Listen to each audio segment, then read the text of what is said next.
हरे कृष्णा। सुखमय संडे सत्संग में सभी का हार्दिक अभिनंदन है। मैं रेखा संदीप हिम्मत राम का सभी भक्तों का हार्दिक स्वागत करती हूँ। आज के सुखमय सत्संग में हम चर्चा करते हैं मन की पवित्रता और ईश्वर की सच्ची भक्ति की। हम सब जानते हैं कि भक्ति में बहुत शक्ति होती है। भक्ति का तात्पर्य स्वयं के अंतस को ईश्वर से जोड़ देना। जुड़ने की प्रवृत्ति ही भक्ति है कि हमारी आत्मा परमात्मा से जुड़ जाए। दुनियादारी के रिश्तों में जुट जाना भक्ति नहीं है, क्योंकि जर्नली हम दुनियादारी में ही जुटे रहते हैं। दुनिया में हमारा मान सम्मान कैसे हो, दुनिया में हमारी वाह वाह कैसे हो, भगवान से अधिक हम स्वयं को महत्व देने लगते हैं। अपने कर्मों को हम ईश्वर से नहीं जोड़ते। कोई भी कर्म करते समय हमारे मन में भाव जर्नली ये रहता है कि लोग हमारी तारीफ करें, हमारा स्वागत करे, हमारा सम्मान करे, हमारी बड़ाई करे, हमारी प्रशंसा करे। तो वे वास्तव में भक्ति नहीं होती। वे तो अपने गाल बजाने जैसी है कि हम अपना सम्मान चाहते हैं, ईश्वर का सम्मान नहीं चाहते। शरणागत भक्त तो वह है जो हर क्रिया को प्रभु से जोड़ दे, जो हर चीज़ को ये समझे कि प्रभु की कृपा है, मेरा इसमें कुछ भी नहीं। क्योंकि भक्ति का मतलब है पूर्ण समर्पण। सरल शब्दों में हम कहें तो हमारी आत्मा परमात्मा की डोर से बंध जाती है। ईश्वर के प्रति निष्ठापूर्वक समर्पित होने वाला सच्चा साधक ही भक्त कहलाता है। जिसके विचारों में सुचिता हो, पवित्रता हो, जो अहंकार से दूर हो, जो किसी वर्ग विशेष में न बंधा हो और जो सबके प्रति समभाव रखे, सदा सेवा भाव मन में रखता हो, ऐसे व्यक्ति विशेष को हम भक्त का दर्जा दे सकते हैं। नर सेवा में नारायण सेवा की अनुभूति हो, ऐसी अनुभूति ही सच्ची भक्ति कहलाती है। परंतु एक्सेप्शन सब जगह होते हैं। नर सेवा में नारायण सेवा करके हम बहुत सारी चीज़ें करते कि हम कर रहे हैं, लोगों की सेवा कर रहे हैं, पर हमारा कहीं ना कहीं भाव यही होता है कि हमारी मान बड़ाई प्रशंसा। नर के भीतर बैठे, प्राण तत्व के रूप में बैठे ईश्वर की सेवा हम कर रहे हैं। अगर ये वास्तव में भाव बन जाए तो हर कर्म सेवा बन जाता है। भक्त के लिए समस्त सृष्टि प्रभुमय होती है। गीता में भगवान कहते हैं कि जो पुरुष आकांक्षा से रहित, पवित्र, दक्ष और पक्षपात रहित है, वह सुखों का त्यागी, मेरा भक्त मुझे प्रिय है। परंतु अफसोस यह है कि इस दौड़ती भागती तनाव भरी जिंदगी में हम कई बार भगवान को नहीं मांगते, बल्कि भोग विलास के संसाधनों को ही मांगते रह जाते, उसी में तृप्ति का अनुभव करते। हमारे पास मकान हो, दुकान हो, व्यापार हो, संतान हो, मान सम्मान हो, विवाह संस्कार हो, पढ़ाई हो, लिखाई हो, मतलब हम इन्हीं भौतिक संसाधनों में ही रह जाते हैं। ईश्वर से ईश्वर को मांगने वाले तो विरले ही होते हैं। जब व्यक्ति दुनियादारी से दूर हटकर अपनी महत्वाकांक्षाओं को नियंत्रित करता है, तभी उसकी चेतना झंकृत होती है, मन का तार हिलता है, परमात्मा चिंतन से ईश्वरीय भक्ति साकार होने लगती। क्योंकि जब तक दुनियादारी में उलझे रहेंगे भक्ति होगी नहीं, दिमाग में वही घूमता रहेगा। जिस तरह बिजली के मीटर में रीडिंग घूमती है, वैसे ही हमारे दिमाग में विचार घूमते हैं। नॉन स्टॉप अनवरत सतत विचार घूमते हैं।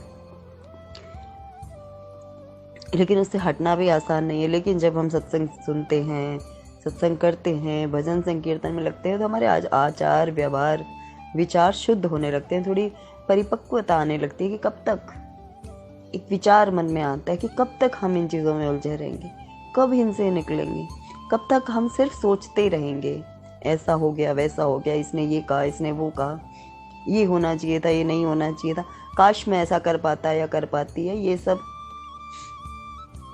जो आप कर नहीं पाए वो आपका था नहीं, आपके लिए नहीं था।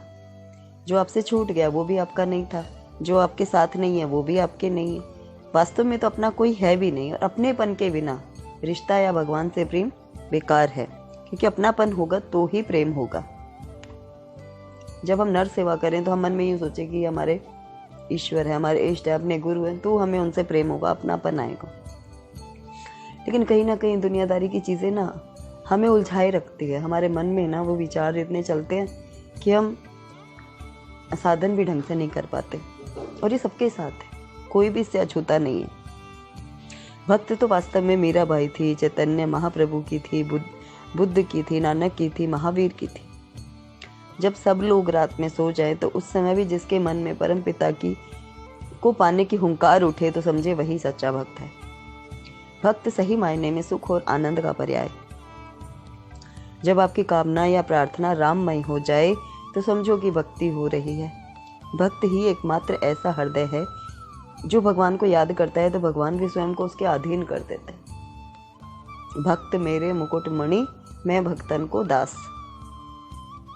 इसलिए सच्ची भक्ति से, प्रबल प्रेम के बल से भगवान तीन लोक के नाथ को वश में किया जा सकता है। परंतु वैसा भाव, वैसी श्रद्धा, वैसा समर्पण, वैसा प्रेम होता कहाँ है।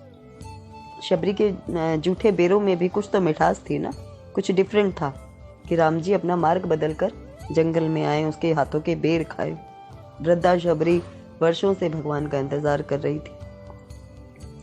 तो भी भक्ति भाव था, श्रद्धा थी, इंतजार था, प्रतीक्षा थी, प्रेम था, समर्पण था, श्रद्धा थी। आधार यही था। जब हमारे आधार में प्रेम, श्रद्धा, समर्पण, सत्य हो, सत्संग हो, भजन हो, संकीर्तन हो, ये सब मार्ग हैं जिनके जरिए हम भगवान तक पहुंच जाते हैं या भगवान को समझने लगते हैं, प्रकट होने लगते हैं भीतर प्रभु सदुण के रूप में, अपने प्रेम, करुणा, दया, भावना के रूप में, अपने विचारों के परिवर्तन के रूप में। धीरे धीरे सारे युग भी तो हमारे भीतर ही हैं, सतयुग, त्रेता युग, द्वापर युग, कलयुग। क्योंकि जितना हम तामसिक हैं उतना ही कलयुग में है, जितना हम प्रेममय, राममय, कृष्णमय हैं उतना हम सतयुग में हैं। सारी सृष्टि हमारे भीतर निवास करती है क्योंकि परमात्मा हमारे भीतर निवास करते हैं। परमात्मा में ही सारी सृष्टि है, सारा ब्रह्मांड है। हमारे भीतर भी उनका अंश, हम उन्हीं के ही हैं, वो हमारे हैं। तो इसमें तो कोई संशय है ही नहीं कि सारी प्रकृति, सारा ब्रह्मांड, सब कुछ हमारे भीतर है। जब गहरे ध्यान की अवस्था में जो मनुष्य जाते हैं वे अपना अनुभव बताते हैं। उनके अनुभवों को जब हम पढ़ते हैं तो पता चलता है कि हमारे भीतर भी कोटि कोटि ब्रह्मांड, प्रकृति, पेड़ पौधे, जीव जंतु, मनुष्य सब है। लेकिन वो अनुभव हमें बहुत आगे होता है और वो आसान भी नहीं है होना, क्योंकि वो डगर बहुत कठिन बहुत है, डगर पनघट की। लेकिन इजी भी है जो हैबिचुअल हो, जिसकी हैबिट में, जो आदतन भक्ति करे, कि आदत पड़ जाए हर वक्त भगवान का चिंतन करने की।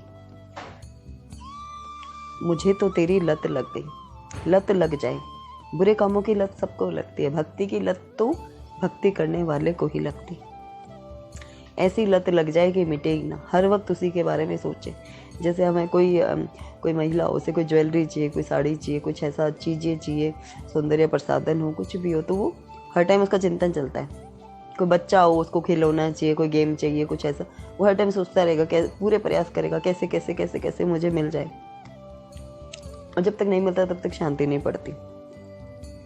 यही भक्त की अवस्था हो जाए कि कैसे मुझे कृष्ण मिले, कैसे मुझे मेरे ठाकुर मिले, कैसे मुझे उनके चरणों से प्रेम हो, कैसे मुझ पर उनकी कृपा हो, कैसे उनकी करुणा हो, कैसा उनका पीताम्बर हो, कैसे उनका सौंदर्य हो, कैसे वो मुझसे रास रचाए, कैसे वो मेरी ओर निहारे, कैसे वो मेरी ओर देखकर मुस्कुराए, कैसे वो मुझे हृदय से लगा ले। जब ऐसे भाव भरने लगे तो मन नकारात्मकता से दूर हो जाता है, सद्गुण प्रकट होने लग जाते हैं। अहंकार मुक्त होकर अंतस चेतना में ईश्वर की अनुभूति करने से आत्मा परमात्मा का अंश तो है ही, लेकिन वो परमात्मा के प्राकट्य को भी अनुभव करने लगती। बिछड़े हुओं का चरम उद्देश्य आपस में मिलना है। बच्चा जब अपने माता पिता से बिछड़ जाता है तो कितना बेचैन हो जाता है। माता पिता भी व्याकुल होकर घूमते फिरते हैं। तो अज्ञान के नशे में बेहोश होकर हम भी परमात्मा को भूलकर हम सब कुछ कर रहे हैं। परमात्मा को तो हम एक फॉर्मेलिटी वाला टाइम देते हैं, बस ठीक है 2 मिनट बैठ गए, हाथ जोड़ लिए, एक हनुमान चालीसा कर लिया, एक स्तुति कर ली, एक आरती कर ली, बस ठीक, दी एंड। चिंतन कौन करना चाहता है? चिंतन तो सुख भोग का होता है, कामनाओं का होता है, वासनाओं का होता है। कामी पुरुष काम में उलझा रहता है, क्रोधी वैसे चिंतन करता है, जो असत्य बोलता है वो असत्य का चिंतन करता है। जिसकी जाकी जैसी रही भावना वो वैसा ही चिंतन करता है। परमात्मा का चिंतन वही करता है जो परमात्मा से वास्तव में प्रेम करता है।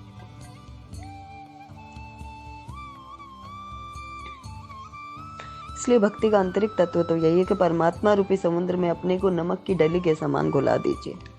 जिस तरह नमक पानी में मिलकर अपना अस्तित्व खो बैठता है, वैसे ही प्रभु में हम बैठ जाए। हम कितने भी खा रहे हैं, अवगुणी हैं, क्रोधी हैं, अहंकारी हैं, कामी हैं, बुरे से बुरे, अधम से अधम, दुष्ट से दुष्ट, कपटी से कपटी हैं, लेकिन हम परमात्मा के हैं। ये बोध, ये चाह, ये इच्छा, ये श्रद्धा हमारे भीतर, ये भावना प्रकट हो कि हम जैसे भी हूँ, नाथ मैं तेरा हूँ, तेरो, जैसा भी हूँ तेरा हूँ। तो ईश्वर के रंग में भीतर बाहर से रंग जाएं, जिधर दृष्टि उठाएं उधर मेरा प्रियतम नजर आए, सिवाय उस प्रीतम के कुछ नजर ना आए। उन आंखों में धूल पड़े जो आंखें प्रीतम को ना देखें। वे आंखें किस काम के जो कृष्ण को ना देखें? वो कान किस काम के जो कृष्ण का भजन ना सुने, संकीर्तन ना सुने? वो हाथ किस काम के जो ठाकुर जी की सेवा ना करे? बेकार है मनुष्य तन जो हमें मिला, जब हमारे ये अंग ठाकुर जी की सेवा भाव ना कर पाए, उनका चिंतन ना कर पाए। ये बुद्धि किस काम की जो बुद्धि कृष्ण में ना लगे? हमारा स्वभाव, हमारी बुद्धि, हमारी चेतना, हमारी भावना, हमारा श्रवण, सूंघना, सुनना, हमारी सारी इंद्रियां, हमारे सारे सब कामनाएं, वासनाएं, धारणाएं सब प्रभु की हो जाए हर वक्त। हे नाथ, मैं आपको भूलूं नहीं। मैं जैसा अभी हूँ आपका हूँ। मैं आपके लिए हूँ, आपकी पूजा कर पाऊँ, आपके चरणों में मेरा प्रेम हो, मैं आपकी भक्ति कर पाऊँ। जितना हो सके पुकारते रहें, बुलाते रहें, तो एक दिन वो दौड़े चले आएंगे और अपने भक्त को गले से लगा लेंगे। जय श्री कृष्ण।